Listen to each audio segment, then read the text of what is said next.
Nagapadayon kita mga kauturan kag kabyanan kag aton nga napamatian ang musika nga naghatag refleksyon para sa salmo nga blasahon naton sa sini nga adlaw, ang Salmo 21. Kag sa pagpadayon naton mga kauturan kag kaabyanan, ato naman nga hatagan sang pag talupangod ang aton nga nasagap nga mensahe sa diin may pagganyat sa mga tradisyonal nga mga pamilya nga padayunon ang pagsakdag sang nakaugalian na nga paghugpong kag maayong buhat.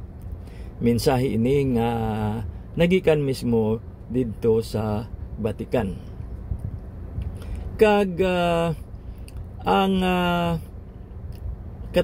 kahalintulad sini amo ang mga pagsabat sa sensitibo nga mga palamangkutanon kag aspeto sang pagpangabuhi nga amo man ang dapat tutukan sang tagsa ka panimalay nga Katoliko. Kag may mga pagasabton man nga mga palamangkutanon kung paano malabot sang mga tawo ang pagsinalayo nga naayon sa ginatudlo sang aton nga Iglesia Katolika. Kag kalakip na sinidiri ang mga kabuhatan nga naga-involver sang mga etikal nga mga pamaagi, no, na base sa ginatawag naton nga ethics. Kag ang pagpanghangkat nga ginaatubang naton kinahanglan na aton nga sugataon nga naarma sa aton ang mga bertudes sang tradisyonal nga mga panimalay. Kag dalagko nga mga pagpanghangkat ini ang natuhoy sa kakinahanglan sang mga katapo sang panimalay nga magpabilin sa ila ang nga lantaw kag practice, no, o kon nakaugalian ang pag-upod sa paghigugma sa pihak sang mga balakid o kon mga obstacles katulad sang nagahuyang nga pagtuo, individualismo, kakapoy nga ini dalaman sa kakulang sang pagpamalandong, subong man sang kakulang sang kaisog sa pag-angkon sang pasyensya kag pagbasi-basi, sa pagsakripisyo kag sa pagpatawad sa tagsa-tagsa. Ang aton mensahe nga ginaangkon kag ginabaton amo ang padungog sa mga ginikanan nga nagatatap sa ila may mga kapansanan nga mga kabataan, sa mga pamilya nga nagaantos sang kapagaduhon kag kabudlay nga dala sang pagpaamulya sa iban nga mga duog sang ila nga mga katapo, kag sa mga kababayenan nga biktima sang hindi maayo nga mga kabuhatan katulad sang human trafficking. Gani nga ang aton nga mga opisyalis sang simbahan naga-remind gid sa aton, nagapahayag gid sila nga luyag sang aton Ginoong Hesukristo nga ang iya simbahan mangin isa ka balay nga may bukas nga mga ganhaan agud pirmi mag-amuma sa kada isa sa aton. Kag ang aton mismo nga mga awtoridad sang simbahan na katalupangod man sang kamatuuran nga may mga mag-asawa nga napaslawan nga ipakigbato ang ilang sinumpaan sa ilang pagtambi palad. Gani nga ang resulta sini amo ang ila pagsulod sa lain naman nga pagtambi palad. Kag ini nga buhat nagaresulta sa komplikado kag problemado nga sitwasyon. Isa ka sitwasyon nga makabig naton hindi Kristiyano nga pagpili.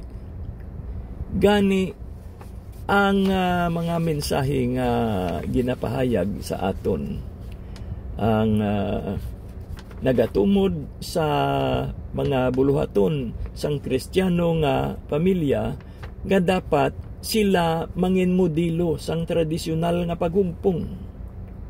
Dapat silibrahon naton ang mapinangamuyoon nga Kristiyanong pamilya bilang isa ka gamay nga tuburan sang espiritu kag sagrado nga pag-updanay sa gugma. Walay katulad kag walay katapusan sa pihak sang mga pagtilaw kag kabudlay nga tuman nga ginaatubang. Okay, no? Malipot ini nga mensahe nga aton nga na pakigambitan gikan mismo sa isa naton ka source online nga didto ini mismo nauna nga napabutyag sa mga ginasunod naton nga mga online portals nga nabasi man didto sa Vatican mismo. Kag samtang nagahilapit na mga kauturan kag kaayanan ang tinion sang pagtakop naton sang sininga edisyon sang aton programa sa kahanginan, ang inspirasyon sa mga senior citizens, aton nga pagasambiton ang pagpangamuyo sang para sa panimalay. Sa ngalan sang Amay, sang Anak kag sang Espiritu Santo. Amen. O Amay namon, nagapasalamat kami para sa tanan namon nga kabataan kag kaapuhan. Sila mahal namon. Ginoo, imo nakilala ang ila mga tagipusoon. Imo nahibalan ang ila nga kabakod, ang ila kahuyang, kag ang tagsakabutang bahin sa ila. O Dios namon, ginapangamuyo namon nga imo sila pahilapiton sa imo. Magpahayag ikaw sa ila. Ipakita sa ila ang ila pagkakinahanglan sa imo, Ginoo. Ang kuna ang ila mga kasing-kasing kag puna sila sang imo espiritu.